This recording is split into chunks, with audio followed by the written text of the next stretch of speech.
கிறிஸ்துவில் மிகவும் பிரியமானவர்களே, 19/10/2020 உங்களை சந்திப்பதில் மகிழ்ச்சி அடைகிறேன். வாருங்கள், ஒரு நிமிடம் நாம் செபிப்போம். அன்பு தகப்பனே, இன்றைக்கும் இவருடைய பாதுகாப்புக்காய் செபிக்கும்படி என் தேவனுடைய சமூகத்தில் வருகிறேனப்பா. என் தேவனுடைய சுத்த கிருபையும் நன்மையும் ஆசீர்வாதம் இவருடைய வாழ்க்கையில் இருக்கும்படி செபிக்கிறேன். எல்லா தடைகளையுமே மாற்றுங்க, எல்லா நாசமோச விலைக்கும் விலக்கி இவர் நீர் பாதுகாத்துக் கொள்ளும்படி செபிக்கிறேன்.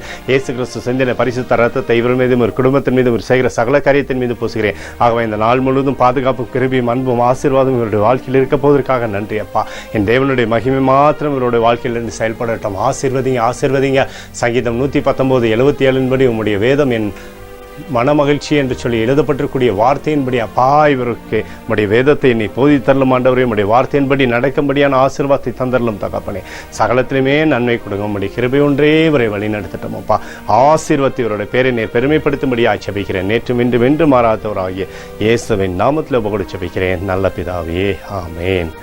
பிரியமான ஜெப பங்காளரே, ஒரு நிமிடம் நாம் இந்திய தேசத்திற்காய் செபிப்போம். அன்பு தகப்பனே, இந்த நாளிலும் இந்திய தேசத்திற்காய் செபிக்கும்படியாக என்னுடைய சமூகத்தில் வருகிறேனப்பா. இந்த தேசத்தை நீர் ஆசீர்வதிக்கும்படியாக செபிக்கிறேன். ஆசீர்வதியும் இந்த தேசத்தில் நன்மையான இவைகளை கட்டளையிடும்படியாக செபிக்கிறேனப்பா. தடைகள் எல்லாம் மாட்டுங்க தகப்பனே. கொரோனா வியாதியிலிருந்து ஜனங்கள் விடுதலை அடையும்படி நீர் செய்யும்படி செபிக்கிறேனப்பா. எங்களுக்காக அடித்து நொறுக்கப்பட்டுக்கூடிய இயேசு கிறிஸ்துவும் அவர் சிந்தனை வெளியேறப்பட்ட ரத்தத்தை மீது ஒப்புக் கொடுக்கிறேனப்பா. அதோடு இந்த தேசத்தில் எழுப்புதலை தரும்படியாக செபிக்கிறேன். எழுப்புதலை தருவீராக எங்கள் கண்கள் பார்க்கும்படி நீர் ஆசீர்வதிக்கும்படி செபிக்கிறேன். நேற்றும் இன்றும் என்று மாறாதவராகிய இயேசுவின் நாமத்தில் ஒப்புக்கொடு செபிக்கிறேன் நல்ல பிதாவே, ஆமேன். பிரியமான ஜெப பங்காளரே, ஆண்டவர் நம்மளோட ஜெபத்தை கேட்டிருக்கிறார். இந்த நாள் முழுவதும் கர்த்தராகிய இயேசு கிறிஸ்துவுக்குள் நீங்கள் வளரும்படி உங்களை வாழ்த்தி ஆசீர்வதிக்கிறேன், ஆமேன்.